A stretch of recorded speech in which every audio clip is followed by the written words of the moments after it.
A ver, cuando empecé a pensar estos encuentros por Zoom, simplemente contacté gente que a mí me había gustado escuchar. Algunos los conozco más, otros los conozco menos. A Leonardo prácticamente no lo conozco, lo escuché una vez en un congreso y me pareció que era un invitado de lujo. Después él siguió armando el banquete, así que le propongo a Leo que cuente quién es el otro muchacho de lentes. Otro muchacho de lentes, ¿qué tal? ¿Cómo va? Bueno, cuando yo recibí tu gentil propuesta, enseguida pensé en Matías, porque no sé por qué vos hablabas de lo virtual, yo pensé en el encierro y enseguida pensé en Matías Butini, que está acá, y que en muchas cosas es un gran amigo, un gran tipo y un gran psicoanalista. Y, pero además es escritor y él escribió una novela que se llama Deporte Maligno, donde toda la novela en realidad, pero una parte muy explícitamente habla es la situación de un tipo, de un personaje que se encierra voluntariamente en un departamento, incluso tapiando la puerta, haciendo un pacto con alguien que simplemente le lleva comida y insumos básicos, y tiene todo un contrato firmado con ese otro que no se sabe ni quién es, y con indicaciones expresas de no dejarlo salir, ¿no? Y tiene un ventanal y desde ese lugar él observa a una pareja. Y esa pareja que no se sabe observada por él, a su vez es una situación de encierro, porque el libro en realidad empieza así y tiene que ver mucho además con cosas que a Matías y a mí nos gusta mucho, que tiene que ver con la montaña y con algunos lugares de montaña que hemos frecuentado y que, bueno, yo soy muy, muy amante de eso. Y, pero también como en la naturaleza, en la cosa que uno podría decir, el lugar más libre, más abierto, puede haber situaciones de encierro feroz, ¿no? Y que tienen que ver con el amor, que tienen que ver con las vicisitudes del amor, con lo que pasa entre las personas. Bueno, por eso pensé en Matías, por muchas cosas, pero especialmente por eso, ¿no? Y porque la situación actual y esta cuestión del encierro, el aislamiento, bueno, la imposibilidad de ciertos desplazamientos, las restricciones, me parece que bueno, dan para hablar y para pensar en esos términos. Y las Bueno, cosas. entonces Matías, te agradecemos que hayas aceptado la invitación y primero queremos escucharte. Yo por lo menos quiero escucharte. Creo que es más una cuestión obsesiva de lo técnico para saber que además de estar ahí, Estoy podemos acá. escucharte. Sí, estoy acá y bueno, les agradezco mucho a los dos. Edgardo por la propuesta, Leo, es una especie de cadena, ¿no? Cadena de invitaciones. Y Leo, por supuesto, un gran amigo, colega, compartimos muchas cosas sobre la literatura, el psicoanálisis, La la música. música hace muchos años, así que bueno, les agradezco mucho la invitación y la introducción que haces, Leo, sobre esa novela. Sí, evidentemente das en el clavo porque ese personaje vive encerrado de alguna manera, el personaje principal o uno de los personajes principales vive encerrado en un encierro voluntario, creo que el escritor lo puso así, Sí. ahora ya no me acuerdo. Quedó encerrado en ese libro y no, lo olvidé un poco, por suerte. Pero, Mati, perdóname, hablando de dale. encierros, digo así, ya nos vamos metiendo un poco en el tema. En algún momento Leo deslizó que los une la música, yo también me sumo a eso. Y esto que en principio es un formato nuevo que estoy tratando de probar con distintas parejas de amigos y amigos en potencia, va a tener un momento musical que, bueno, cuando ese momento musical llegue podremos contar un poco más porque por qué quien toca el piano está invitado a esta especie de, digamos, no sé, de banquete de pantalla, por llamarlo de alguna manera. Recién, mientras ultimábamos todas las cuestiones técnicas, pensábamos juntos en un tema para empezar a hablar. Y bajo la consigna de que todos y todas puedan entender de qué hablamos, me parece que estando con dos psicoanalistas de la trayectoria y de la experiencia de ustedes, la primera pregunta que a mí se me aparece es, ¿existe un adentro y un afuera? Digo, ¿por qué esa diferenciación entre, digamos, yo y no yo? Lo que soy y lo que no soy. El adentro y el afuera habla del adentro y afuera del cuerpo, de la casa, de la cabeza.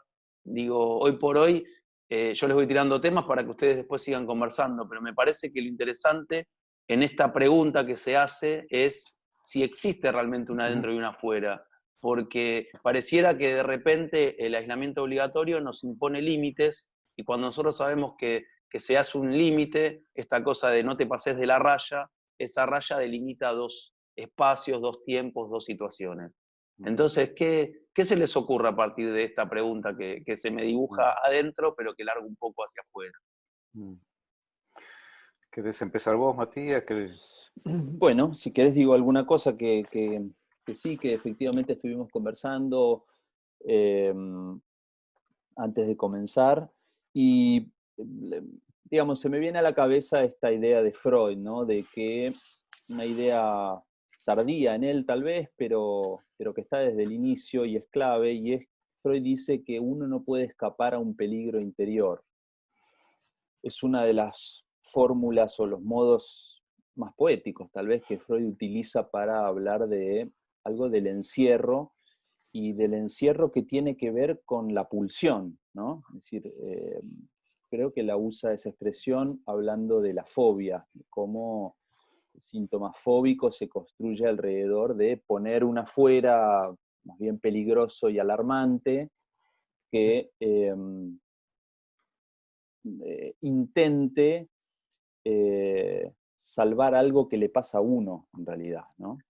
Mati, sin pensar en una clase de psicoanálisis 1, para quien no diferencia, digamos, instinto de pulsión, ¿qué podés decir o qué pueden decir los dos de la pulsión? Porque me parece que en esa diferencia entre instinto y pulsión está el primer mojón para entender todo lo demás que teoriza Freud.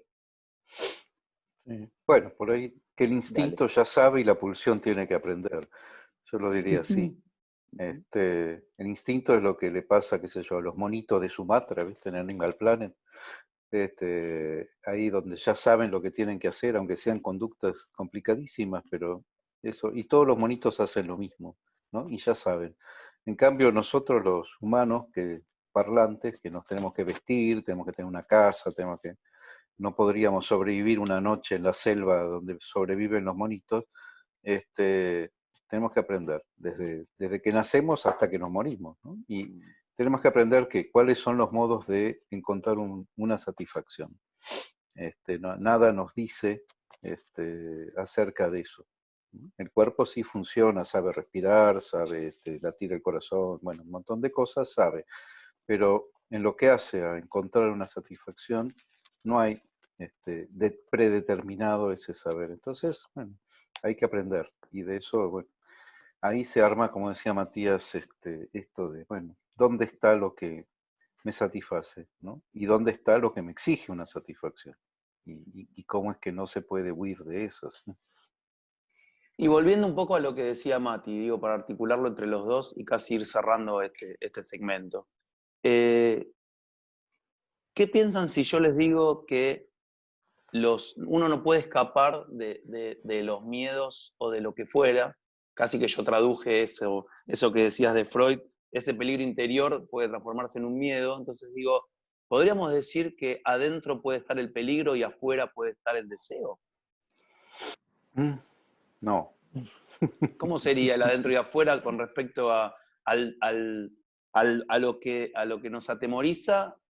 Porque digo, si pensamos en lo que tiene que ver con la fobia, podemos decir que uno no puede escapar de un peligro que está en el interior. Ahora, ¿qué pasa ahora que tenemos cerrada la puerta de casa? Digo, puede estar un poco lo que hablamos en la previa, en estas conversaciones, en esto de decir, ¿cómo nos escapamos de ese infierno que puede estar adentro? Sin duda, me parece, ¿no? lo que comentaba Leo sobre justo los monitos de Sumatra, dijiste. Sí, esos son unos que me gustan especialmente. Esos monitos no tienen peligro interior, para decirlo con Freud, ¿no? No habría ningún peligro en su organismo, y si lo hubiese, el instinto resolvería algo porque ya sabe, como dice bien Leo. Pero me parece interesante que el adentro y el afuera obviamente tiene que ver con el lenguaje y con que somos seres hablantes, digamos, ¿no? Ese adentro y afuera se produce en la medida en que hablamos, ¿no? Incluso cuando uno habla, tienes como esta escucha para adentro su propia voz y ya se produce ahí lo peligroso y lo no peligroso. Ahora, la pregunta que se me ocurre, para dejar planteada por lo menos, es si el afuera siempre es el peligro, ¿no? Ser humano, ser hablante, hay algo adentro, ya es equívoco, ¿no? Adentro y afuera. ¿Qué es adentro y qué es afuera? Pero hay algo adentro, afuera, que puede ser peligroso, digamos, ¿no? Sí, claro, porque es interesante. Vos preguntás, ¿qué es el adentro y qué es el afuera? ¿Hay adentro y afuera? Yo diría, sí, hay adentro y afuera. Lo que pasa es que no sabemos bien cuál es el límite o cómo ubicarlo, adentro de qué, afuera de qué, porque siempre es en relación, ¿no? Afuera de... y ahí me parece, como varias dimensiones de esa pregunta. Porque, qué sé yo, uno puede decir, bueno, adentro y afuera de la piel, adentro y afuera de la casa, adentro y afuera de mi cabeza, de mi mente, solemos decirlo, ¿no? Pero justamente a Freud se le arma mucho lío con eso del adentro y el afuera, porque empieza a decir, bueno, algo es externo, pero es interior y es interior al exterior. Bueno, eso también es un lío muy interesante ese, porque ahí es donde se pone en cuestión nuestra representación habitual del mundo y de lo que somos, o creemos que somos. Y como las cosas no suelen ser lo que parecen que son, por suerte. Sí, aparte está toda esta cuestión de la interioridad, digamos, ¿no? Más bien una idea occidental, creo yo, ¿no? El interior es adentro y afuera es el exterior del cuerpo o de lo propio, ¿no? Y Mientras efectivamente, imagino, perdón, Mati, sí. dale. No, No, no, no. decía simplemente eso, que ahora estamos en una situación en donde se escucha bastante que peligros, entre comillas, están adentro de las casas, de la gente confinada con sus familias, con quien eligió, o en todo caso con quien esto lo agarró, ¿no? La Con quien le pandemia tocó. le tocó. Bueno, Leo dice tocó, y yo empezaba a imaginar que en este momento de esto que todavía no sabemos qué es, yo lo asocio un poco a, esto es como la pulsión, estamos aprendiendo, y quizás el instinto sería, bueno, como cada uno de ustedes se preparó el mate, digo, es algo que ya se hace casi automáticamente.